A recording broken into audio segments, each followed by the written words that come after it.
Amém? Restaurando o altar para manifestar o sobrenatural.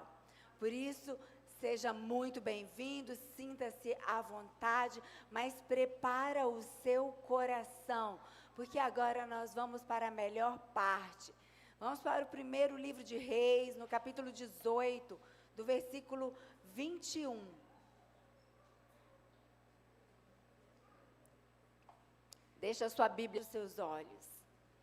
Pai eterno, Deus de amor, nós nos rendemos a Ti, Senhor. Agora, Pai, calamos todas as vozes e queremos receber de Ti o maná do alto. Ó Deus, a Tua revelação, Pai. Em o nome de Jesus, nós repreendemos tudo que não provém de Ti.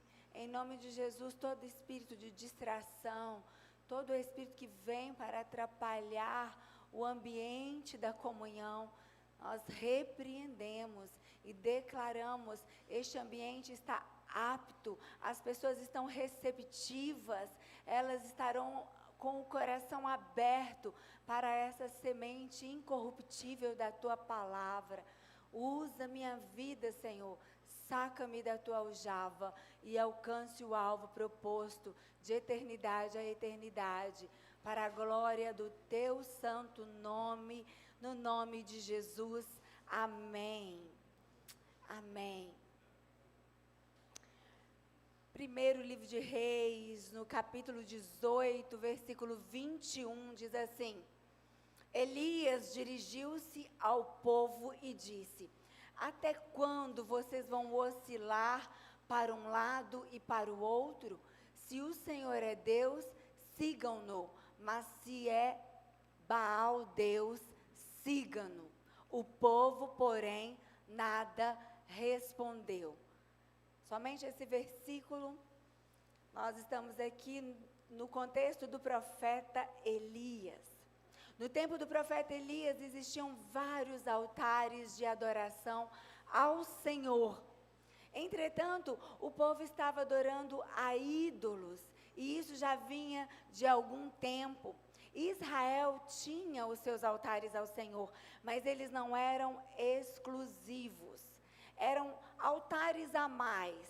Porém, além de o Senhor ser adorado, outros deuses. E aí nós vamos ver que Baal foi inserido no meio de Israel como um Deus da prosperidade, como o Deus do fogo.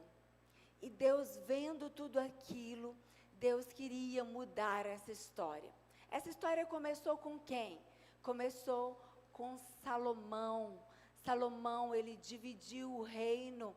Sim, Salomão, ele fez aquilo que o Senhor reprovava. Ele começou a adorar outros deuses.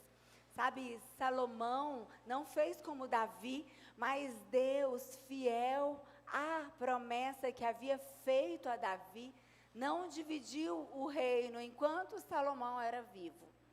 Mas tendo Salomão morrido, o reino de Israel foi dividido. Reino do norte, reino do sul, e então Salomão perverteu a cultura religiosa. Mas ele não somente sozinho, depois dele, no reino do norte, veio Jeroboão. Foi um rei mau e fez o que Deus abomina. E ele instituiu a idolatria como uma prática aceitável. O que antes era proibido por lei em Israel, a partir de Jeroboão, ele foi empossado rei sobre Israel, sobre as 10 tribos do norte. E esse rei fez o que era mal perante os olhos do Senhor, principalmente disseminando a idolatria. E olha, o reino do norte, todos os reis fizeram o que era mal aos olhos de Deus. No reino do sul, onde havia ali 2 tribos, a tribo de Judá e a tribo de Benjamim, este ainda, um rei bom aqui, outro ali, não era muito constante, mas teve. Mas o reino do norte foi algo abominável aos olhos de Deus. Então, Jeroboão, esse esse rei, que era mau, ele criou um novo sistema religioso. E o povo então se tornou idólatra.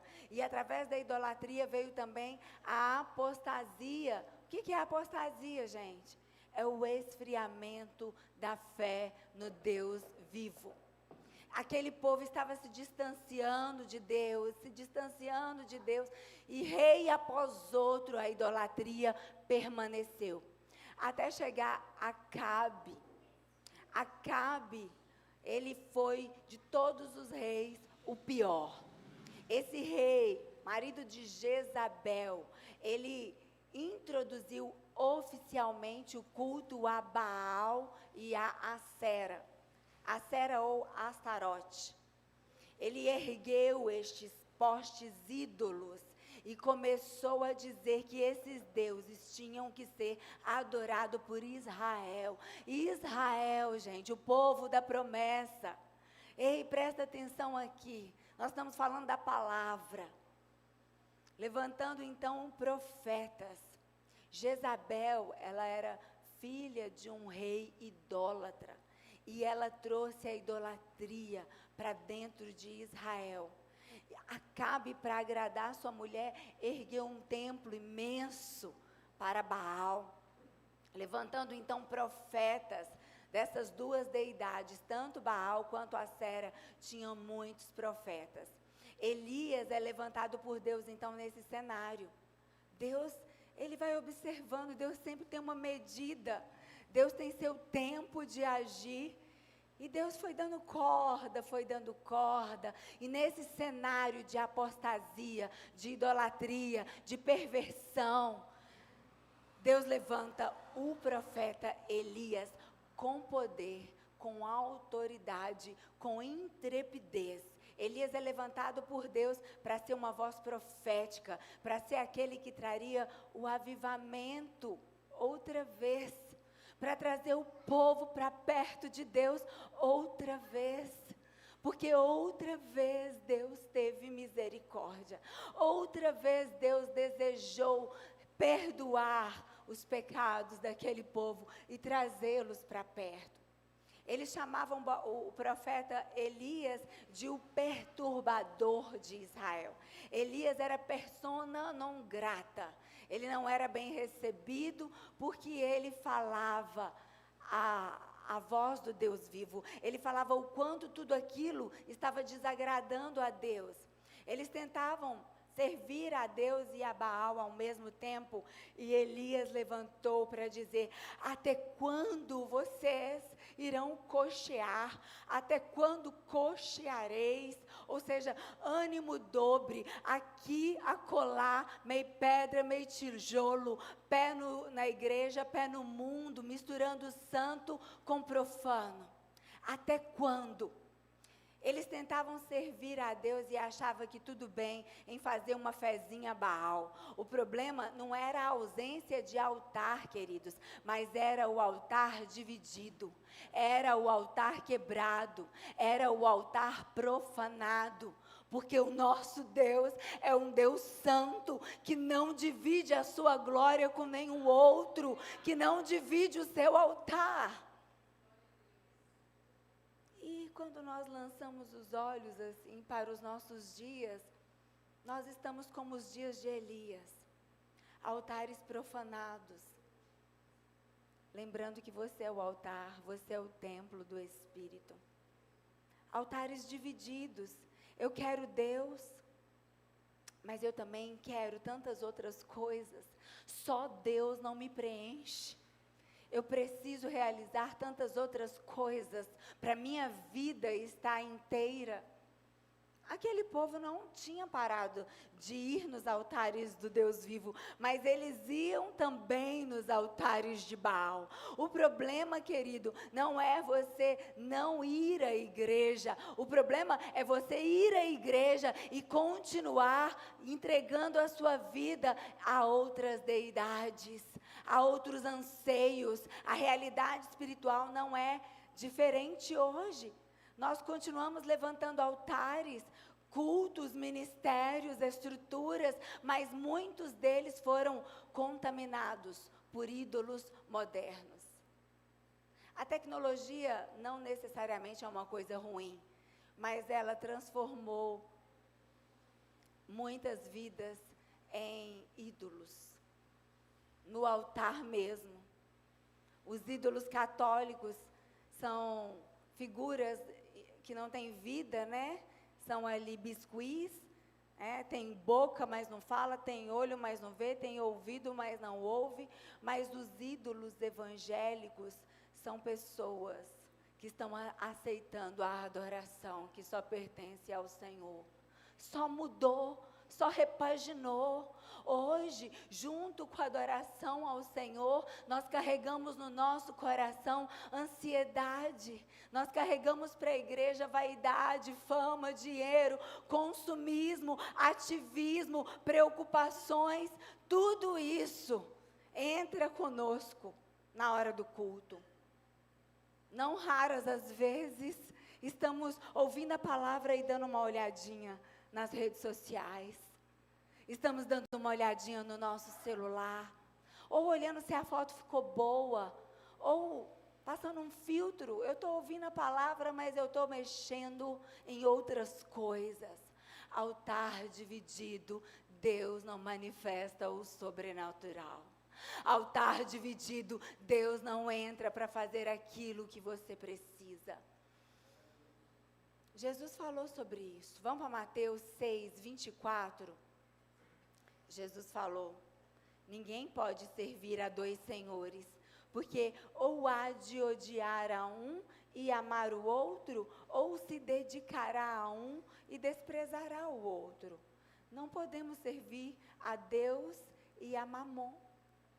Jesus foi muito claro ao falar isso. Ele estava falando do dinheiro. Essa palavra mamon, ela revela que é dinheiro, coisas materiais. Mamon não é uma pessoa específica, mas é um termo bíblico que representa riquezas, representa tudo aquilo que as pessoas têm colocado sua confiança. O dinheiro pode dominar o coração, o dinheiro pode controlar nossas decisões e ele pode se tornar um ídolo, assim como Baal nos dias de Elias. Sabe, você colocar Jesus e o diabo para as pessoas escolherem, elas não terão dificuldade em escolher Jesus. Mas se você colocar Jesus e o dinheiro, acho que aí a dificuldade aumenta. Jesus estava falando sobre o ídolo que se levanta diretamente contrário ao reino de Deus e que pode tomar o trono do coração humano. Porque o dinheiro em si não é a raiz de todos os males, mas o amor ao dinheiro, a confiança no dinheiro, aquilo que você deposita quando você tem dinheiro, aquilo que está no seu coração, porque Cristo, queridos, é o único caminho que nos leva à vida. Você pode ter todo o dinheiro do mundo, se você não tiver Cristo, você não tem nada. O dinheiro é tão ilusório, porque ele só tem valor aqui, nessa atmosfera caída. Só aqui onde habita o pecado.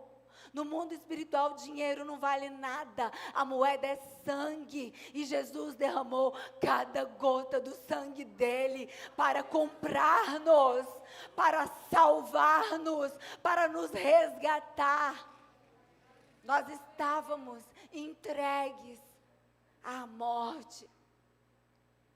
E quando Jesus disse: não, vocês não podem servir a dois senhores, a Deus e a Mamon, ele estava sendo enfático, ele estava sendo verdadeiro, ele estava ensinando que Mamon, ele simboliza apego, segurança no material. Eu acredito que nunca teve uma geração tão consumista quanto a nossa. Senhor, tem misericórdia de nós. Nós deixamos nos levar por coisas materiais mais facilmente do que os nossos pais, do que os nossos avós. Nós tomamos os pés pelas mãos, nos endividamos, comprometemos a vida dos nossos filhos, da nossa família. Por quê? Por causa de coisas. coisas que nós nem precisamos, coisas que muitas vezes pesam para nós, mas a gente acredita que precisa, porque todo mundo está dizendo que precisa.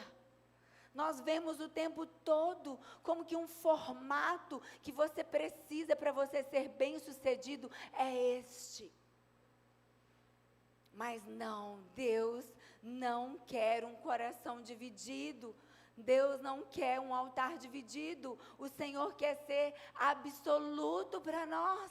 Ele quer ser o único alvo da nossa adoração. Ele quer ser o único lugar onde você pede socorro no dia da sua aflição. Ele quer ser o único lugar a quem você recorre para resolver as suas questões íntimas. Elias, então, ele começa a causar uma situação com os profetas de Baal. Deus começa a mover o profeta Elias para causar. Não à toa ele era chamado de o perturbador de Israel. E Elias começa a ser movido pela própria mão de Deus. Por quê? Porque as pessoas tinham Baal como o Deus da fertilidade, o Deus da prosperidade. Também era considerado o Deus da chuva e o Deus do fogo. E Deus foi deixando aquele povo acreditar numa cultura, num tempo em que a agricultura era a economia, eram as finanças daquele povo. Então aquele povo queria a Deus, mas daí a pouco eles ouviram falar que Baal fazia ficar rico. Baal trazia fertilidade para a terra, porque não era só necessário que a chuva caísse, mas era necessário que a terra fosse fértil, porque era cultivo após cultivo. E então o que Deus fez? Deus começou a movimentar o profeta Elias. Pensavam aquele povo que Baal era Deus de verdade, e Satanás, com suas estratégias, conseguiu dominar esse povo, prendê-los naquilo que mais entristece o coração de Deus: idolatria. Os ídolos não podem fazer nada. Esse patuá dentro da sua bolsa não resolve nada. Essa nota de dólar que você carrega, esses 7 pulinhos na água do mar, esse pé direito, esse pé, esquerdo, seja lá o que for, nosso Deus se importa com o nosso coração. O nosso Deus enxerga o que está dentro do nosso coração. Não é mandinga. Nós não fazemos obras de feitiçaria, de idolatria, porque Deus abomina isso. E chega um momento que o caldo entorna. Aquele povo, chegou um momento que Deus não suportava mais o cheiro fétido que subia do que eles praticavam, quando eles se reuniam nos cultos deles. Misericórdia.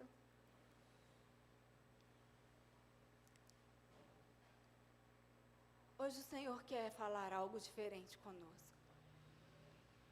Nós entramos aqui, o telão não ligava, o negócio ali queimou, como é que chama? O transformador, adaptador. 1 ano e meio que nós estamos aqui, isso nunca aconteceu. O número 6 do 2026 estourou. A irmã que fez ficou toda chateada. Eu falei: fica chateada não. Deus está neste lugar. Deus está nos mostrando. Deus está comunicando. Ele quer fazer com que nós sejamos instrumentos dele. Mas ele tem que restaurar o altar.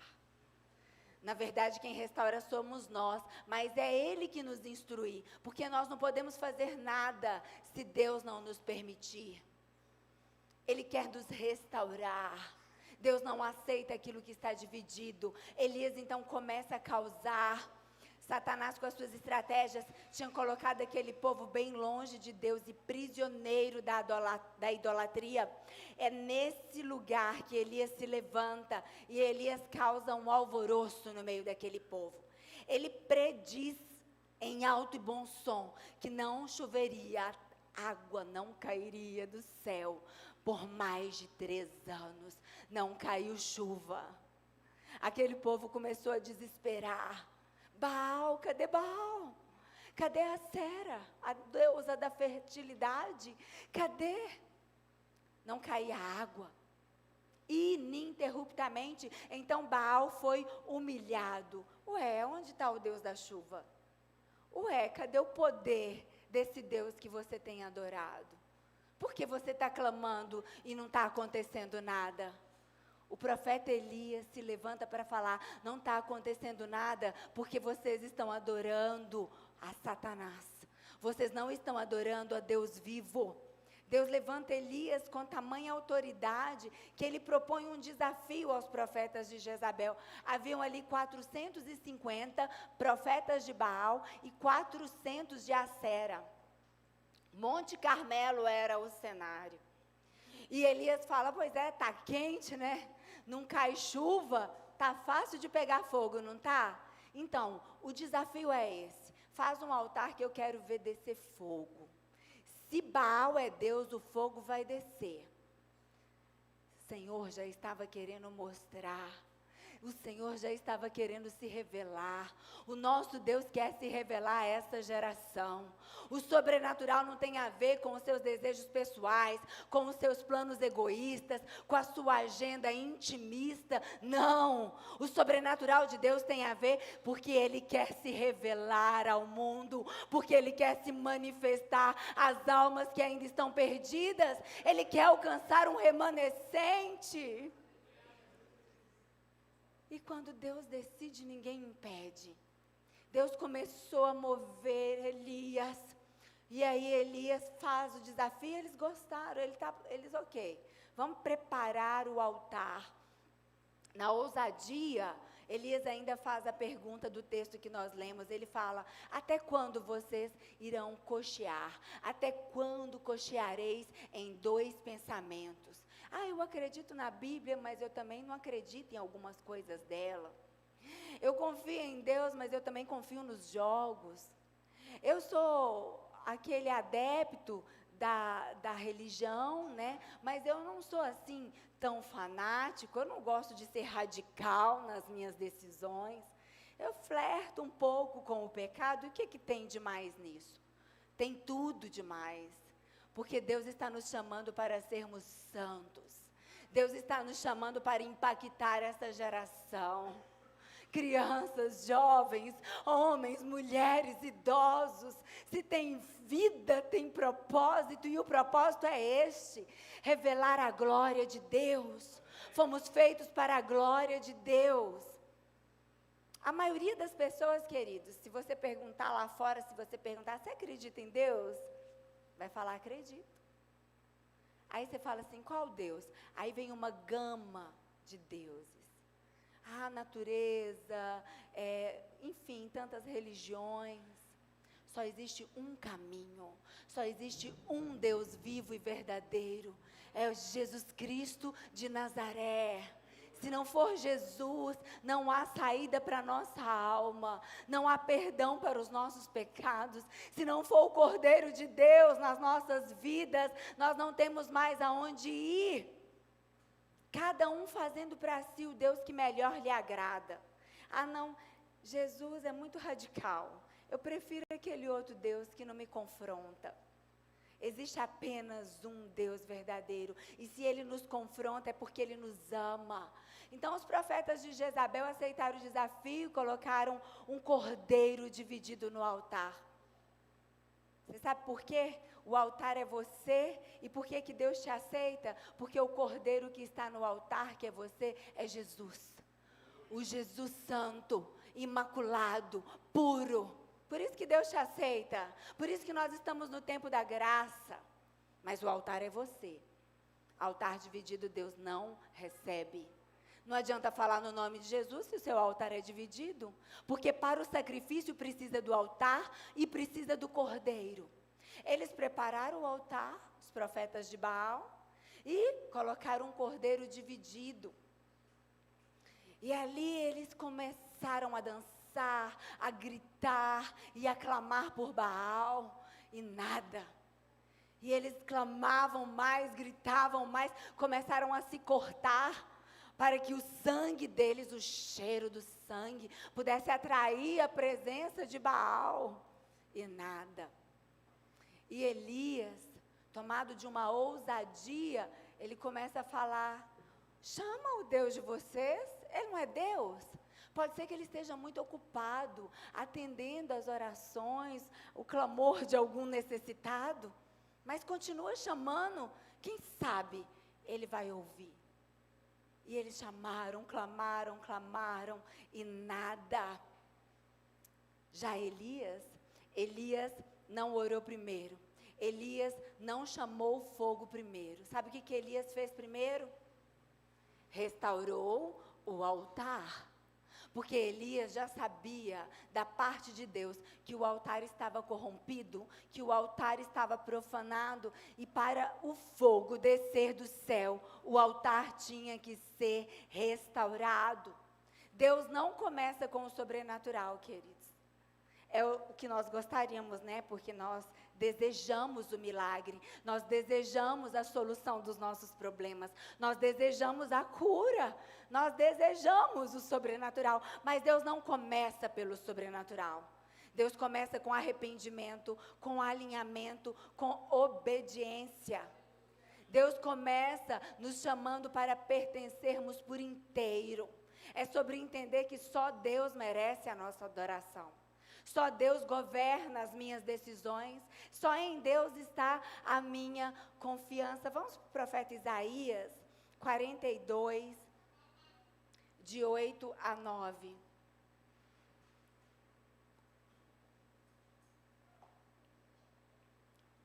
Eu sou o Senhor, este é o meu nome, não darei a outro a minha glória, nem a imagens o meu louvor. E Deus fala isso em várias partes da Bíblia. No Novo Testamento ele fala: separai-vos deles, consagrai-vos. Ele fala à igreja dos Coríntios.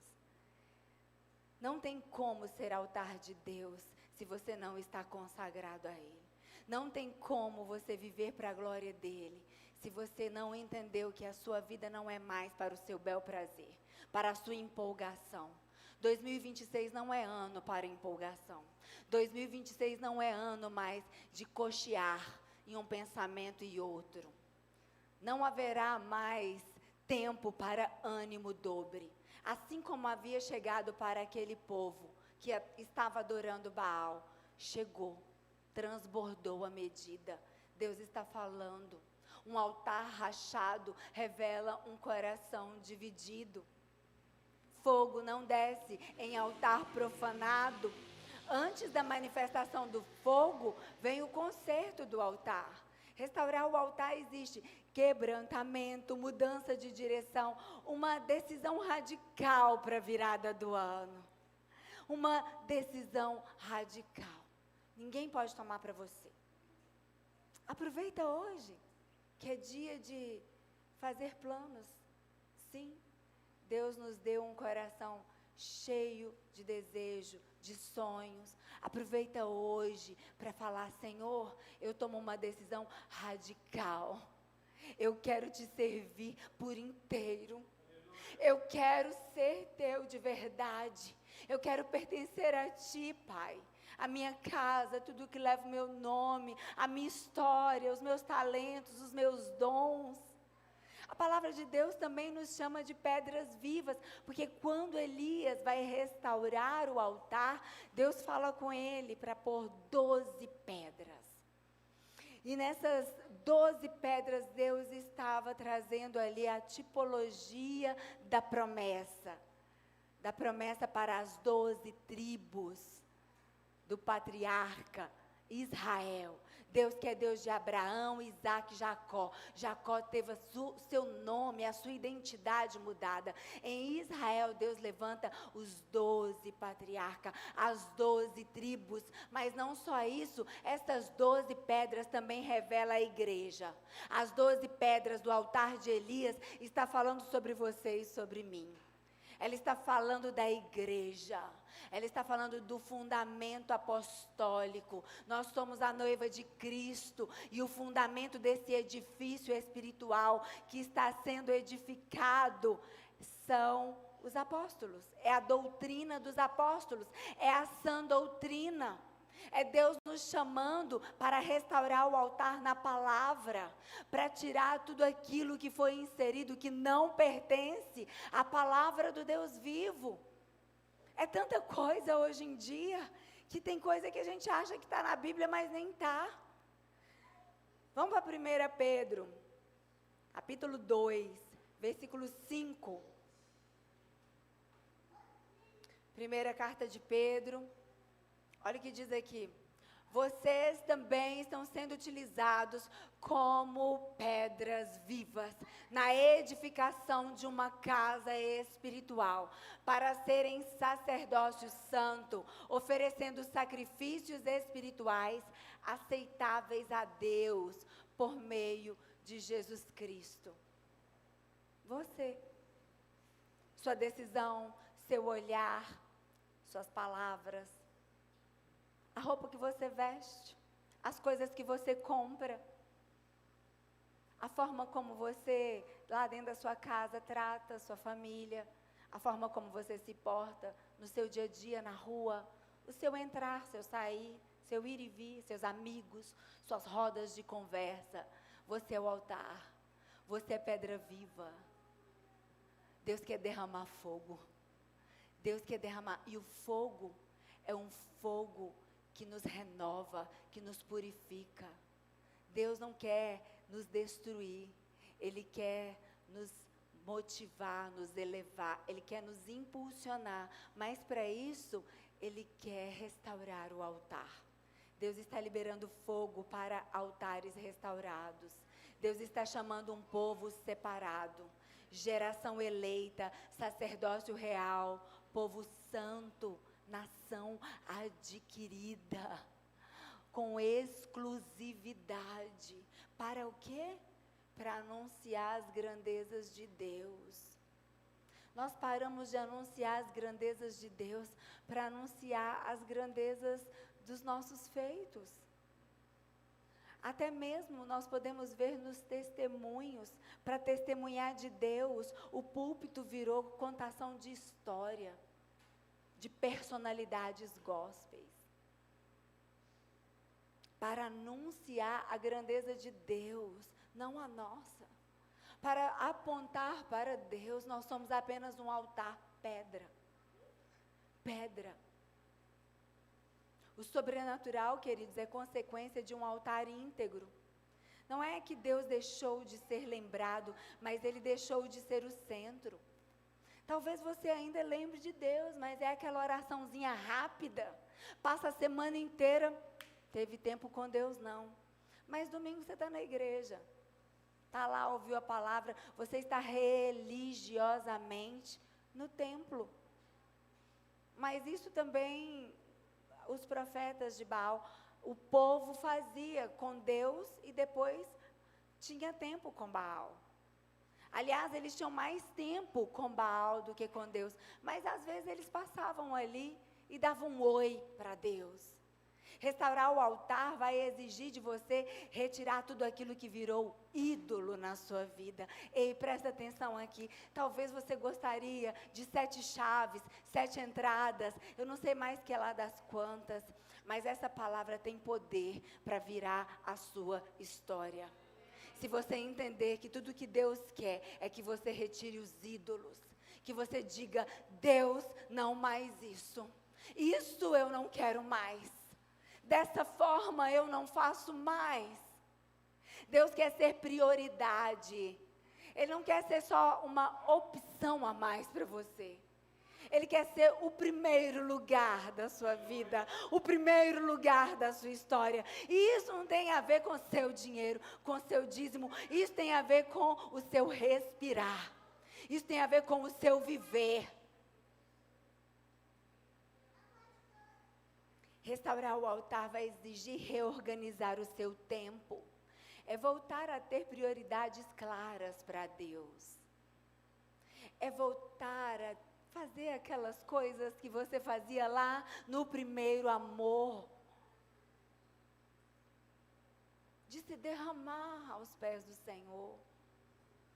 Em que o culto Não precisa ter tantas coisas, tantas atrações, tanta tecnologia, tanta coisa para ofertar, mas apenas um lugar para você se derramar aos pés do Senhor.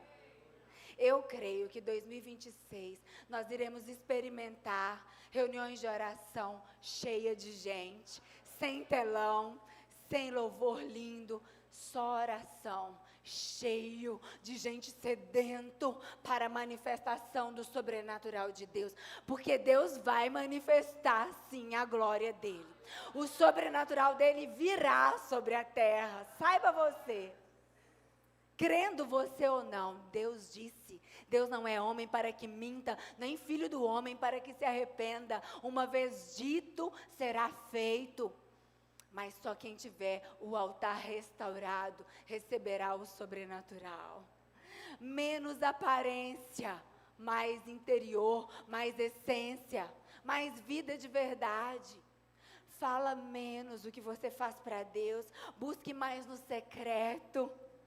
Porque é aquilo que você está fazendo para Ele, que ninguém vê, ninguém ouve, ninguém aplaude, é sobre isso que Ele irá te recompensar. Porque tudo aquilo que já teve holofote, já teve a sua recompensa.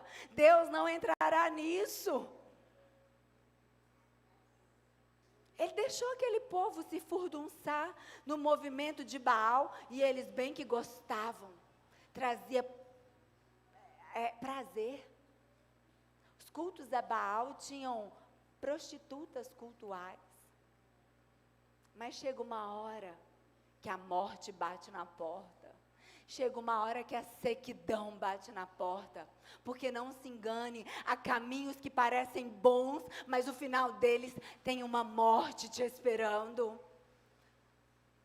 Restaurar o altar tem a ver com buscar a Deus em primeiro lugar. Deus não manda fogo onde Ele não é o centro, mas quando o altar é restaurado, o fogo vem, e vem para consumir, purificar e manifestar o sobrenatural. Vamos para 1 Reis 18, 38.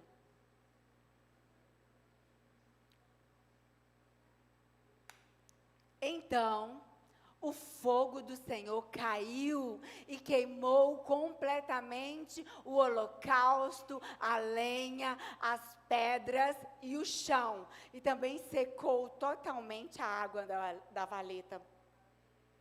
Elias, quando ele foi fazer o altar, ele fez a valeta ao redor do altar, onde seria colocado ali o sacrifício. Ele encheu de água.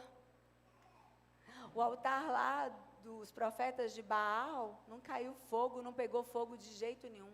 Elias pôs água, Elias pôs 12 pedras, Elias buscou no Senhor a forma como deveria fazer. É isso que você tem que buscar. Como é que eu tenho que fazer?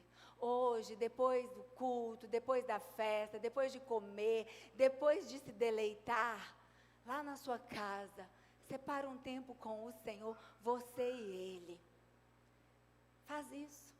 Fala com Ele aqui, Senhor, meu altar. Eu quero restaurar.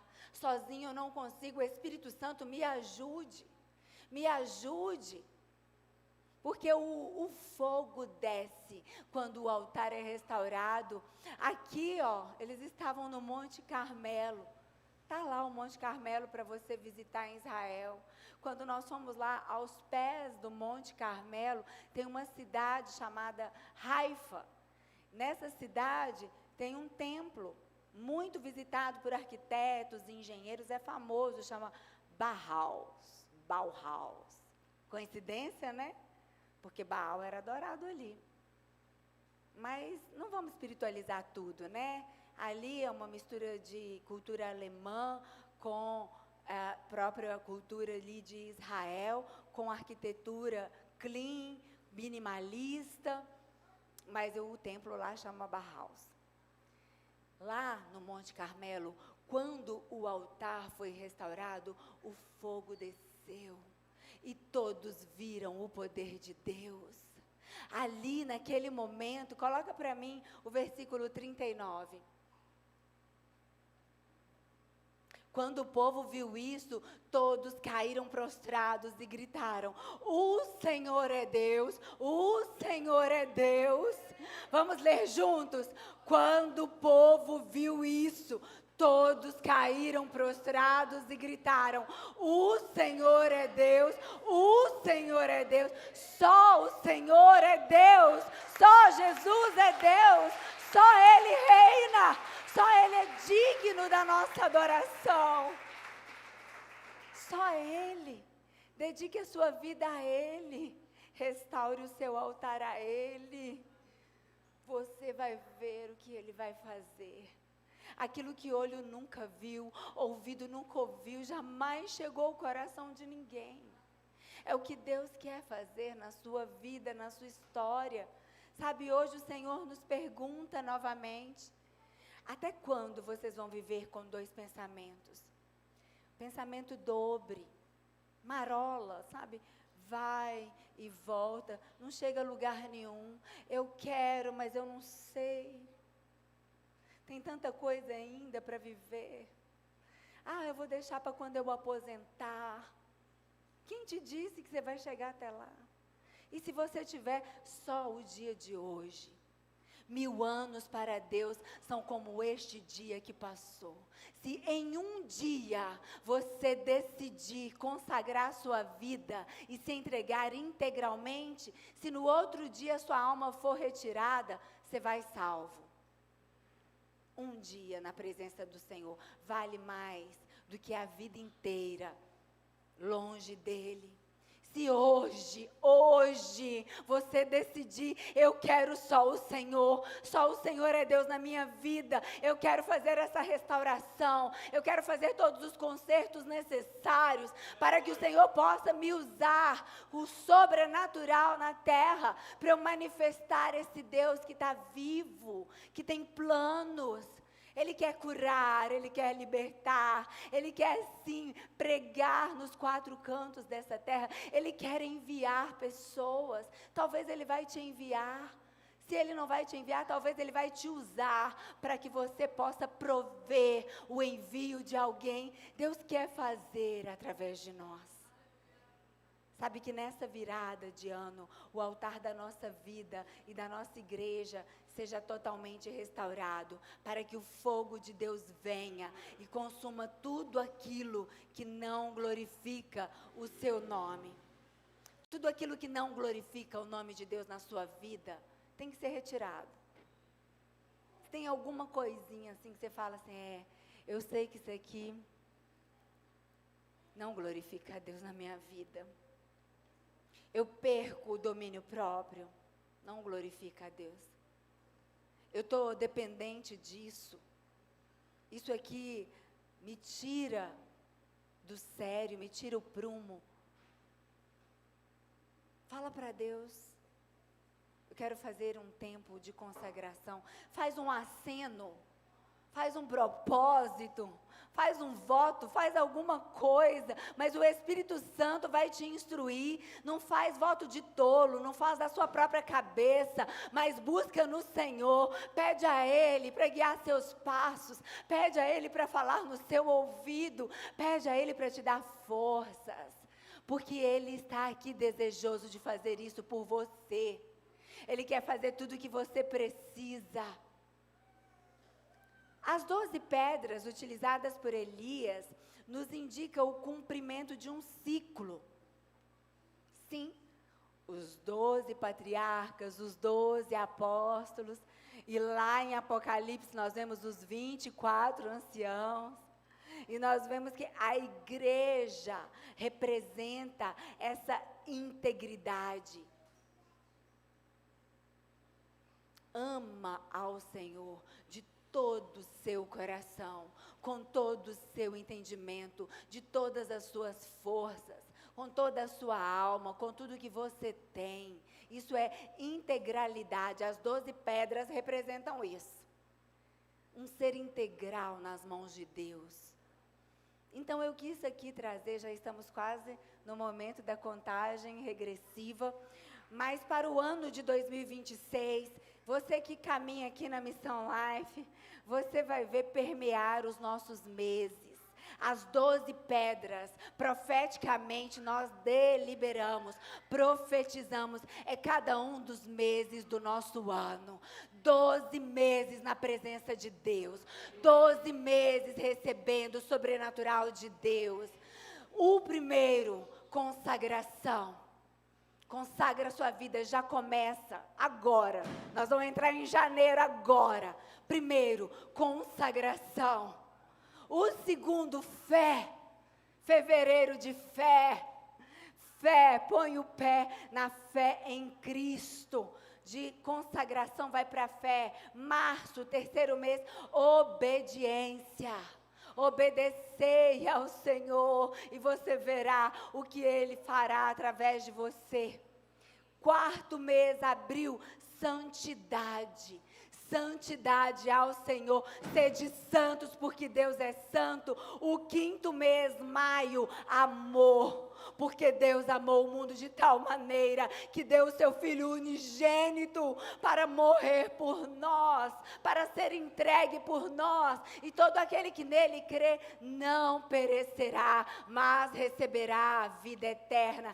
Sexto mês, junho, humildade. Humilhai-vos debaixo da poderosa mão de Deus e você verá Ele se mover na sua direção. No sétimo mês, julho, perseverança. Ao que perseverar, lhe será dada a coroa da vida, a coroa da vitória. Oitavo mês, agosto, temor do Senhor. O que teme ao Senhor, este se torna sábio, porque o temor do Senhor é o princípio da sabedoria. Nono mês, setembro, mês da justiça. Sim, a justiça de Deus, através das nossas vidas. Décimo mês, servir. Servir a Deus. Outubro, mês que nós iremos meditar sobre o serviço no reino. No 11º mês, novembro, gratidão. Já estaremos quase findando um ano do sobrenatural de Deus, com muita gratidão no coração. E o 12º mês, esperança, mais esperança, para aguardarmos a volta daquele que não tarda, daquele que já está na porta, daquele que já está vindo para buscar a sua igreja.